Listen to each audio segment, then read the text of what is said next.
Welcome to the Wendy Sashimi Podcast, where I keep it raw and real. You can watch this episode on Spotify, YouTube, and now Substack. Are you happily single but open to finding your wife? This episode is for you. Are you struggling with being happy single in a toxica relationship, perhaps?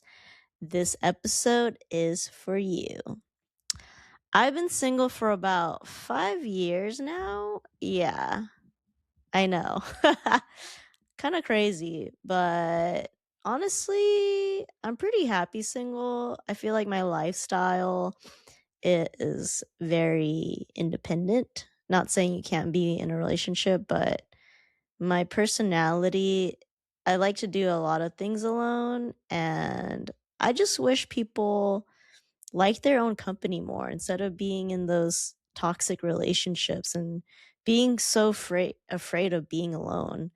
Like, I really hope this episode inspires people to, I don't know, just learn to love themselves and enjoy your own company and not have to deal with shitty behavior from a partner who doesn't know how to treat you right. And when you leave them, then they grovel back and tell you, I'll change, but they never do.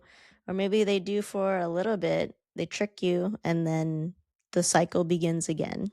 I do think more and more people are embracing self-love and realizing that you don't need someone else to make you happy, because in the end, you got you. I know that I'm complete without a partner. I just want one to add to me. I think what the world needs now is healing and helping people have self-love and know their self-worth. I saw a comment on my YouTube short lately, the one I posted on being happily single and open to finding my wife. It made me kind of sad. This person commented on my YouTube shorts. I'm also assuming this person is a woman because it sounds like it. Anyway, this person said, I was like this before my last partner. I was done with men at that time too, I thought.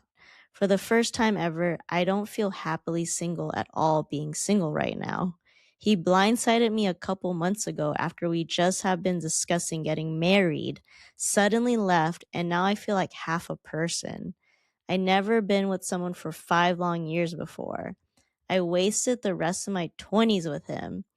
It's only been a couple months. The loneliness is so painful. Honestly, if you can stay happily single, I recommend it. I don't wish this feeling on anyone.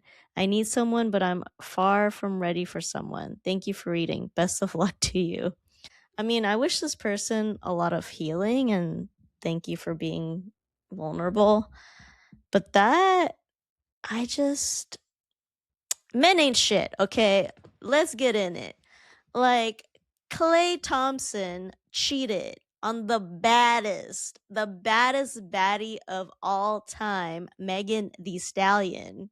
His career is declining like his hairline, and he landed a baddie like that who cooked Thanksgiving dinner for his family and still cheated on her. Men ain't shit, let me tell you. And some dude's like, not all guys, but let's make sure none of y'all. How about that? It's fucked up, and it's a whole deeper issue that I don't think y'all want to hear for 2 hours. But let me stay on track here. It's just so crazy to me how some people are so afraid of being single that you're willing to be in an abusive or lifeless relationship because being by yourself is so terrible. Like, loneliness is so scary to be with your own thoughts. And I get that's due to past trauma, society telling you being alone is terrible, but I'm tired of seeing good people stay or keep going back to abusive relationships. If he, she, they are not treating you well, please leave them and don't look back. I know, easier said than done, but you deserve better. Please believe it.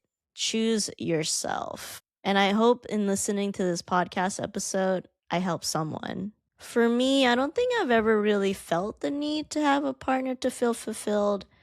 I've been in 3 solid relationships, but they only were like a year and a half because I was just Honestly, really happy being single and doing whatever the fuck I want. Also, a lot of my exes were very, very clingy. Like, if I didn't answer for 3 hours, they're like, what were you doing? I'm like, working? I've had 10 plus years of therapy and have done a lot of internal work. I'm 36 and I've trusted myself for this long. So I trust myself to make the right decisions. And sure, dating someone else gives them the power, some type of power over you. And maybe that explains my reluctancy to get in relationships. But hey, for me, I have to be open and vulnerable and see whatever happens, happens. And if you broke up with someone who wasn't treating you right, congrats. That's huge. That's the first step. Don't go back to them. For the love of God, Buddha, yourself, please don't go back to that person. Disrespect is not love. Every situation is different, but if they gaslight you, have been telling you they will change for the past year or so, but never does, please don't go back to this person. Let them grovel. Let them miss you. Let them bathe in their own piss. And I know some people love the drama and hurt. You do you. But if you respect yourself and want better, please choose yourself. Love doesn't have to hurt over and over again. I feel like the most challenging thing about love is bettering yourself. I may not be in a long-term romantic partnership, but I know what love is because I see it with myself for the past 36 years. Hello. My family, and I see it with my friendships. I've had some friendships from 8th grade and we've been ups and downs, but I know how to get through tough times and I know what real ass motherfucking love is. I'm not perfect.